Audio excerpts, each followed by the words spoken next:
మంచిర్యాల జిల్లా బెల్లంపల్లి పట్టణంలో ఆర్డీఓ హరికృష్ణ ఆధ్వర్యంలో జాతీయ 14వ ఓటర్ల దినోత్సవ వేడుకలు నిర్వహించారు.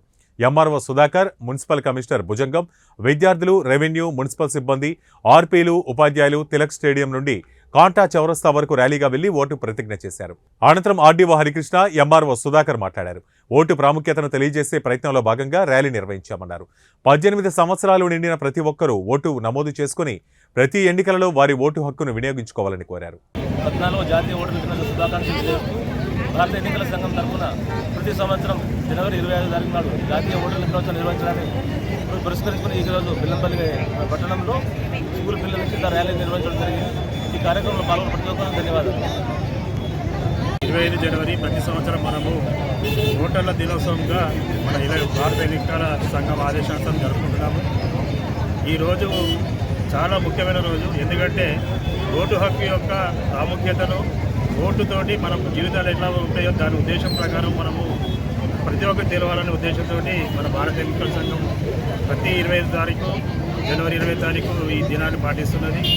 దీంట్లో ముఖ్యమైన సందేశం ప్రజలకు తెలవాల్సింది ఏంటంటే 18 సంవత్సరాలు నిన్న ప్రతి ఒక్కరు, మన భారత జాతీయుడైన ప్రతి ఒక్కరు కూడా ఓటును నమోదు చేసుకోవాలి. ఓటు హక్కును ప్రతి ఎన్నికలో వినియోగించుకోవాలనే ఉద్దేశము ప్రతి ఒక్కరికి మనకు తెలవడానికి ఉద్దేశంతో మనము ఈ కార్యక్రమం నిర్వహిస్తున్నాము.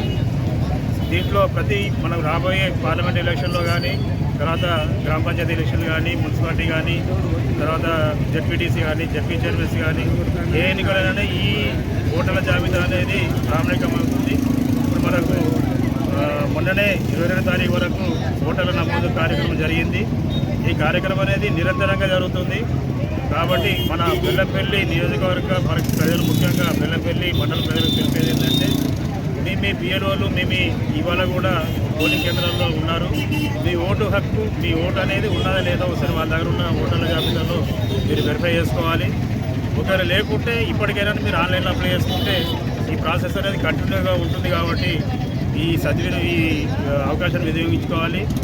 మరి మనకు వచ్చే ఎన్నికలలో ప్రతి ఒక్కరు కూడా 18 సంవత్సరాలు నిండిన ప్రతి భారతీయులు కూడా ఓటు నమోదు చేసుకొని ఎన్నికల్లో పాల్గొనాల్సిందిగా కోరుతున్నాను.